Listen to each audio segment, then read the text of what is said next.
ये जो 3 चुनाव हुए हैं, हरियाणा का, महाराष्ट्र का और अब दिल्ली का, इसमें भाजपा ने तीसरी बार हरियाणा में सरकार बनाई, अप्रत्याशित रूप से बनाई, किसी ने सोचा नहीं था जीतेंगे। महाराष्ट्र में बिल्कुल एक हिस्टोरिक विक्ट्री हुई है और दिल्ली में जो देश की सबसे ज्यादा एडवर्टाइज, सबसे ज्यादा प्रसिद्ध पॉलिटिकल स्टार्टअप था, उसका कल्याण कर दिया है 15 सालों में। देखिए, जहां तक हरियाणा और महाराष्ट्र की बात है, दोनों ही जगह भाजपा का मुकाबला, प्राइमरली जो सीधा मुकाबला था वो कांग्रेस से था। और ये बात पिछले 10, 12, 15 वर्षों से लोगों ने देखी है और जो लोग भी राजनीतिक स्थिति पर थोड़ा बहुत भी समझ रखते हैं वो ये बताते रहे कि जब कांग्रेस और भाजपा में सीधा मुकाबला होता है तो ज्यादातर जगहों पर पिछले 10-15 साल में कांग्रेस भाजपा के सामने खड़ी नहीं हो पाई है। तो महाराष्ट्र और हरियाणा में तो वो दिखा। जहां तक दिल्ली की बात है, दिल्ली में पॉलिटिकल स्टार्टअप तब आम आदमी पार्टी नहीं रह गया था। 2008-9 से शुरू हुई व्यवस्था को आज 15 साल हो गए। तो स्टार्टअप से अब वो मैच्योर ग्रोन अप राजनीतिक पार्टी हो गई है। 3-4 जो बड़ी वजह, मैं अगर, मेरा हालांकि ये विषय नहीं है, ये तो आम आदमी पार्टी को देखना है, लेकिन 3-4 जो बड़ी गलतियां उनसे हुई हैं। एक तो एक नॉर्मल एंटी इनकम्बेंसी 10 साल का रहा है, लेकिन जो एक बड़ी स्ट्रेटेजिक ब्लंडर उन्होंने करी, एक तो उनकी जो पोजिशनिंग थी पार्टी विथ ए डिफरेंस, वो इंडिया अलायंस में एक फॉर्मल एंट्री के बाद वो डाइल्यूट हो गई। तो एक बहुत बड़ा वर्ग, क्योंकि पिछली बार दिल्ली लोकसभा चुनाव में मैं आम आदमी पार्टी की मदद कर रहा था, तो हम लोगों ने ये देखा था कि दिल्ली में एक बहुत बड़ा वर्ग था जो इस नाम पर आम आदमी पार्टी को वोट देता था कि ऊपर मैंने भाजपा को वोट दिया है लोकसभा में, लेकिन मैं विधानसभा में केजरीवाल को दूंगा। जब केजरीवाल जी और आम आदमी पार्टी, इंडिया अलायंस के फॉर्मल अलायंस हो गए तो उनको उसका नुकसान हुआ और इंडिया अलायंस में रहे भी नहीं, तो जो इंडिया अलायंस के वोटर है वो भी नहीं मिला, तो ना माया मिली ना राम, दोनों ओर से नुकसान हो गया। दूसरी जो बड़ी गलती उन्होंने की कि जब अरविंद केजरीवाल पे लिकर स्कैम को लेकर केस वगैरह हुआ, जब सरकार ने, एजेंसियों ने उनको अरेस्ट किया, तब एक उपाय ये था कि आप हाई मोरल ग्राउंड लेकर रिजाइन कर देते। तो उन्होंने रिजाइन नहीं किया, जेल से ही, जो हेमंत सोरेन ने किया जी, जेल से ही उन्होंने सरकार चलाई और जब वो वापस लौट कर आए तो फिर रिजाइन कर दिया। तो ये तो ऐसे हो गया कि लालू जी जब चारा घोटाला में पकड़े गए तो रिजाइन करके राबड़ी जी को बनाए, और ये समझिए कि अगर वो लालू जी जब वापस छूट कर आए तो वो और राबड़ी जी रिजाइन करके चले जाते और किसी तीसरे को बैठा देते, तो न उनका अपना सपोर्टर खुश हुआ ना उनका विरोधी खुश हुआ। ये दो बड़ी स्ट्रेटेजिक भूल मैं समझता हूं आम आदमी पार्टी से हुई। और फाइनली ये जो पॉल्यूशन और जमुना वाले जो मुद्दे हैं, शीश महल वाले जो मुद्दे हैं, इसने कहीं ना कहीं मिडिल क्लास को हिलाया। तो कुल मिला जुला के 8-10% वोट का जो नुकसान हुआ है, उसके लिए भाजपा ने कुछ बहुत अच्छा नहीं किया।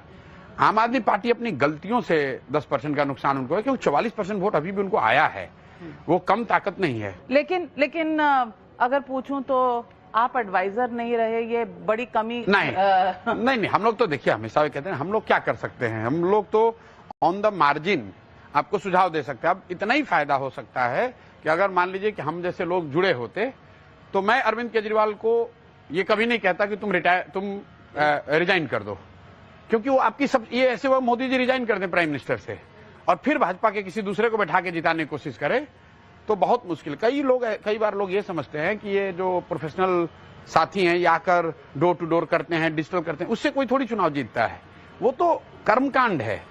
अगर आप स्ट्रेटेजिक मिस्टेक करेंगे, जैसे 2015 में हम लोग बिहार में चुनाव जीते, तो उसमें सबसे बड़ा स्ट्रेटेजिक डिसीजन ये था कि मांझी जी को हटाकर नीतीश जी को वापस लाएं और लालू और कांग्रेस को ये मना लिया जाए कि नीतीश जी ही चेहरा रहेंगे। अगर वो ठीक नहीं होगा तो आप चाहे जितना डिजिटल कर लो या जितना आप डोर टू डोर कर लो, उससे आप चुनाव नहीं जीत सकते हैं। तो प्रशांत किशोर जी, अब अगला चुनाव तो बिहार में ही। बिल्कुल, और हम लोग तैयार हैं, बिल्कुल अब तैयार हो चुके हैं। बिल्कुल, आप देखिए बाईपोल में तो ऐसा नहीं लगा कि आपकी तैयारी थी। 4 सीटों पे 3 में जमानत जब्त हो गई। किसने कहा आपको? मतलब आप लोग भी, आप तो इतने लंबे समय से पत्रकार हैं, झारखंड की हैं, बिहार की पॉलिटिक्स को खूब समझती हैं। ये निश्चित तौर पे कह सकते हैं कि बाईपोल में जितनी उम्मीद लोगों की या हमारी या हमसे लोगों की थी, उतनी वैसा रिजल्ट नहीं आया। लेकिन 2 बातें जो हम लोग 3 साल से कह रहे हैं कि बिहार परिवर्तन के लिए बिल्कुल तैयार है, वो किसी भी हालत में इनकम्बेंट को वोट नहीं करने जा रहा है। और अभी तक जो 5 बाई इलेक्शन हुए हैं, 4 विधानसभाओं में और 1 विधान परिषद का हुआ है, वो 5 में 4 इनकम्बेंट हारा है।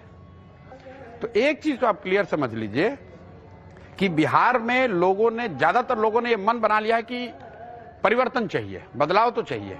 अब बदलाव का फायदा किसको होगा, किसको वोट मिलेगा, ये मुझे नहीं पता है। ये संभव है कि कुछ लोग जनसुराज को दें, कुछ किसी निर्दलीय को दे दें, लेकिन बिहार में जितने भी चुनाव अभी हुए हैं 3/4 इनकम्बेंट हारा है। अब आ जाइए जनसुराज पे। जनसुराज को कितना वोट मिला? हमें 10% वोट मिला। 10% वोट बहुत कम है, लेकिन बिहार के परिप्रेक्ष्य में जो दल 1 नवंबर को जिसको सिंबल मिला और 10 दिन के बाद चुनाव हुआ, उसके लिए 10% बहुत बड़ा वोट है। जस्ट आपके व्यूअर्स के जानकारी के लिए बता दूं, भाजपा को इसी बिहार में 10% वोट लाने में 20 वर्ष लगे हैं। पिछले चुनाव में भाजपा को बिहार में 19.6% वोट आया है।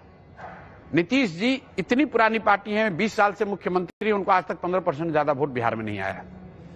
बिहार जैसे राज्य में 10% वोट से हम लोग शुरू किए हैं जब मेरा सिंबल नहीं आता। उस सिंबल को मैं क्यों बार बार हाईलाइट कर रहा हूं?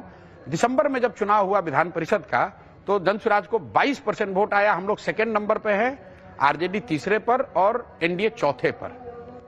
लेकिन सवाल तो हमेशा यही होगा कि दो यहां पर अलायंस हैं। एक है आरजेडी कांग्रेस की अलायंस, दूसरी तरफ है एनडीए जेडीयू और बीजेपी की।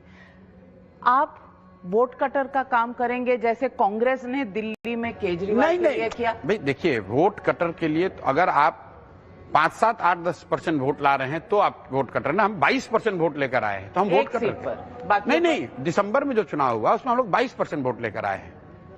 बाई इलेक्शन से पहले मैं पदयात्रा कर रहा था। उन इलाकों में जहां इलेक्शन हुआ वहां पदयात्रा भी नहीं हुई है, संगठन भी नहीं हुई, सिर्फ लोगों ने जनसुराज का नाम सुना हुआ था। अब मैंने पिछला 4 महीने पूरी ताकत मेरी संगठन बनाने पर है। लोगों ने बात सुन ली है। लोग ये कह रहे हैं कि नहीं, प्रशांत किशोर बात तो ठीक कह रहे हैं, बिहार में ऐसा प्रयास होना चाहिए। और एक बड़ा वर्ग है जो ये कह रहा है कि अगर बिहार में परिवर्तन हो सकता है, कुछ सुधर सकता है, तो प्रशांत किशोर जनसुराज कर सकते हैं। यहां तक बात आ गई है। अब वो कर पाएंगे कि नहीं, उसके लिए हमारे पास संगठन होना चाहिए। तो now it's a function of कि जनसुराज और हम पूरी ताकत लगाकर गांव-गांव तक अपना संगठन जितनी जल्दी बना पाएं। उसके बाद आप देखेंगे बहुत कांटे की लड़ाई होगी और बिल्कुल त्रिकोणीय लड़ाई होगी। यहाँ त्रिकोणीय लड़ाई में हमेशा कहा जाता है कि बीजेपी को ही एडवांटेज होता है। नहीं, बीजेपी यहाँ इतनी बड़ी ताकत नहीं है। बीजेपी टोटल लड़ेगी 100 सीट। आप ये समझ लीजिए कि बीजेपी यहाँ 243 में 100 सीट ही लड़ेंगे। तो कैसे वो कैसे डिटर्मिन करेंगे? 150 सीट पे तो भाजपा लड़ेगी ही नहीं। जेडीयू लड़ेगी? नहीं, जदयू लड़े, चिराग लड़े, जो भी लड़े, एनडीए वाले लड़ेंगे। यहां पर 100 सीट से ज्यादा तो सिर्फ जनसुराज लड़ेगा और आरजेडी लड़ेगा। और जदयू भी अब लोग ये नहीं समझने की कोशिश कर रहे हैं कि जिन 100 सीटों पर जदयू लड़ेगा वहां पर मुकाबला किससे होगा? आरजेडी से। भाई पिछली बार तो जदयू को चिराग पासवान लास्ट मिनट में खड़ा करके हरा गए। और अगर मैं पूरी ताकत से हम लोग लड़ रहे हैं तो आप कैसे मान रहे हैं कि वहां जनसुराज फैक्टर नहीं होगा? अगर आप एक बार को बाई इलेक्शन का जो मेरा सबसे कमजोर रिजल्ट है उसी को देख लीजिए, 10% वोट आया है। बिहार में कितने विधायक हैं जो 10% ज्यादा वोट से जीते हैं? तो आज की तारीख में भी कौन हारेगा ये तो हम लोग निश्चित तय कर सकते हैं। कौन हारेगा? नहीं, मैं ये कह रहा हूं ये तो जनसुराज तय करेगा। नहीं, कौन हारेगा? लेकिन हम लोग तो जीतने के लिए लड़ रहे हैं ना। हारेगा यहाँ पे देखिए, मैं आपको बता दूं, लड़ाई अल्टीमेटली एनडीए वर्सेस जनसुराज होगा। NDA versus Jan Suraaj. आप कह रहे हैं तेजस्वी यादव फैक्टर ही नहीं है? नहीं, फैक्टर है, लेकिन लड़ाई त्रिकोणीय में लड़ाई एनडीए वर्सेस जनसुराज होगा। और आप ये लिख लीजिए, मैंने बंगाल में आपको कहा था, आप उस समय भी ऐसे आप भाई कई लोगों ने मजाक उड़ाया था कि भाजपा को आप कह रहे हैं 100 नहीं मिलेगा। आप लिख लीजिए, लड़ाई अल्टीमेटली एनडीए वर्सेस जनसुराज होगा। जीतेगा